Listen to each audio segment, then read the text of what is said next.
नमस्कार, मैं ट्विंकल दीक्षित। आप देख रहे हैं इंडिया राइज टीवी। आइए नजर डालते हैं कुछ खास खबरों पर। अखिल भारतीय समता फाउंडेशन ने जिलाधिकारी मथुरा को सौंपा ज्ञापन। मथुरा अखिल भारतीय समता फाउंडेशन जनपद मथुरा के तत्वावधान में जालौर मटका कांड 8 वर्षीय छात्र इंद्र कुमार की हत्या के विरोध में जालौर राजस्थान कांग्रेस सरकार की गलत मुआवजा नीति के खिलाफ 6 सूत्रीय खुला मांग पत्र जिलाधिकारी मथुरा के माध्यम से महामहिम राष्ट्रपति महोदया जी के नाम प्रदर्शन कर सौंपा गया। प्रदर्शन खुला मांग पत्र के दौरान प्रदर्शनकारी राजकीय छात्रावास स्थित धरना प्रदर्शन स्थल से पैदल मार्च के रूप में जातिवाद, भेदभाव, ऊंच नीच, गहलोत सरकार के खिलाफ नारेबाजी करते हुए कलेक्ट्रेट पहुंचकर प्रदर्शन में उपस्थित रमेश सैनी, अध्यक्ष लोकतंत्र सुरक्षा पार्टी, नेत्रपाल ब्रजवासी साहित्यकार अजय सनवाल, राजेंद्र निमेश पूर्व जिला अध्यक्ष आसपा, सज्जन क्रांति लेखक ने संयुक्त रूप से राजस्थान जालौर की घटना को भारत के भविष्य की घटना बताकर निंदा की। इस घटना को हिंदू समाज के चेहरे पर कलंक बताया। अध्यक्ष लोकेश कुमार राही ने कहा कि कांग्रेस की अशोक गहलोत राजस्थान सरकार मुआवजा देने में भेदभाव किया है। वह सामान्य वर्ग को 1 करोड़, मुसलमानों को 50 लाख, अनुसूचित जाति को 3,30,000 का मुआवजा देने की घोषणा कर गैर संवैधानिक कृत्य किया है। इसलिए राजस्थान सरकार को तत्काल बर्खास्त कर अशोक गहलोत के खिलाफ अनुसूचित जनजाति अत्याचार अधिनियम के तहत एवं रसूखा के अंतर्गत कार्यवाही की जाए। दोषी कथित शिक्षक को फांसी दी जाए, राजस्थान सरकार को बर्खास्त किया जाए।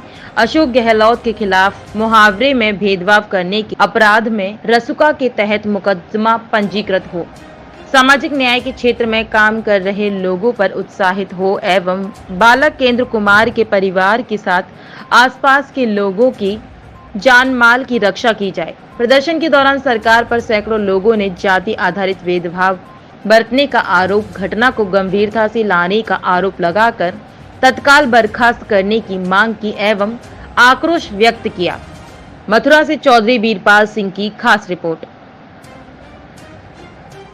जातीय मानसिकता से ग्रसित अध्यापक द्वारा उसकी पीट कर जो हत्या कर दी गई उस घटना के विरोध में और देश में आए दिन हो रहे जातिवाद से प्रेरित जानलेवा हमले, बलात्कार, अपहरण और राजस्थान सरकार के द्वारा किए गए घिनौने मुआवजे की घोषणा के खिलाफ हम लोग यहाँ पर पधारे हैं और हमने इसका विरोध किया है। हम जातिवाद, भेदभाव, ऊंच नीच इस भारत से मुक्ति चाहते हैं। हम चाहते हैं कि भारत से ये मुक्ति हो और आज हमने 6 सूत्रीय ज्ञापन जिलाधिकारी के माध्यम से महामहिम राष्ट्रपति जी को सौंपा है। हमारी मांग ये है कि उस बच्चे को मारने वाले, उस बच्चे को जानलेवा हमला करने वाले और ऐसी घटना को अंजाम देने वाले छैल बिहारी जो कथित मास्टर है, टीचर है, उसकी रासुका के तहत कार्रवाई हो।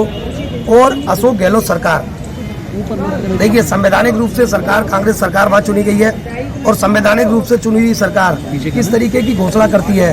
आप देख रहे हैं कि जब कोई सामान्य वर्ग का व्यक्ति मर जाता है किसी घटना में तो उसको संवेदना प्रकट करने के लिए राजस्थान सरकार 1 करोड़ रुपया देती है और जब कोई उदयपुर में मुसलमान मर जाता है, अल्पसंख्यक मर जाता है तो उसको मुआवजे के रूप में सरकार 50 लाख रुपए देती है। लेकिन जब अनुसूचित जाति के व्यक्ति के साथ ये घटना हुई, उस लड़के के साथ घटना हुई तो बिना मांगे सरकार ने 3.5 लाख रुपए की घोषणा की, एक नौकरी की घोषणा की जो अनुसूचित जाति जनजाति अत्याचार अधिनियम में पहले से ही प्रस्तावित है। और इस तरीके से संवैधानिक रूप से सत्ता में बैठी सरकार, अशोक गहलोत की सरकार, कांग्रेस सरकार, सचिन पायलट की सरकार जो वहाँ मुआवजा देने में, मुआवजा नीति में भेदभाव कर रही है। हम अपनी मांग के माध्यम से, खुला मांग पत्र के माध्यम से चाहते हैं कि अशोक गहलोत के खिलाफ भी, अनुसूचित जाति जनजाति अत्याचार अधिनियम में सचिन पायलट के खिलाफ भी उनके खिलाफ कार्रवाई हो और उनके परिवार की जान माल की रक्षा हो। और ऐसे और जो भारत में भाईचारे के लिए काम कर रहे हैं, भाईचारे में प्रेम के लिए जो लोग काम कर रहे हैं, लोग जातिवाद के खिलाफ काम कर रहे हैं, भेदभाव के खिलाफ काम कर रहे हैं, उन सभी लोगों के जान माल की रक्षा हो और उनको प्रोत्साहित करने के कार्यक्रम किए जाए। मैं आपके माध्यम से सभी साथी जो यहाँ पर पधारे हैं, मैं उनको इस लड़ाई में साथ देने के लिए कृतज्ञता व्यक्त करता हूँ, आभार व्यक्त करता हूँ। आज 6 सूत्रीय ज्ञापन एक बार बताना चाहूँगा पुनः कि हमने ज्ञापन दिया है जिलाधिकारी के माध्यम से राजस्थान सरकार बर्खास्त की जाए, अशोक गहलोत के खिलाफ SC/ST में मुकदमा दर्ज हो और वहाँ की मुआवजा नीति की जांच करके अशोक गहलोत सरकार के खिलाफ रासका के तहत अशोक गहलोत के खिलाफ कार्रवाई हो, टीचर के खिलाफ रासका के तहत कार्रवाई हो और सरकार को तत्काल बर्खास्त किया जाए। और अगर हमारी 6 सूत्रीय ज्ञापन पर कोई काम नहीं हुआ तो हम आंदोलन के लिए प्रतिबद्ध हैं। हम आंदोलन के लिए हम सड़क पर उतरेंगे, चाहे हमें इसके लिए भूख हड़ताल करनी पड़े, चाहे हमें इसके लिए आमरण अनशन करना पड़े, हम इसके लिए प्रतिबद्ध। आगे ताजा खबरों से जुड़े रहने के लिए हमारे चैनल को सब्सक्राइब, लाइक तथा बेल आइकन दबाना ना भूलें। धन्यवाद।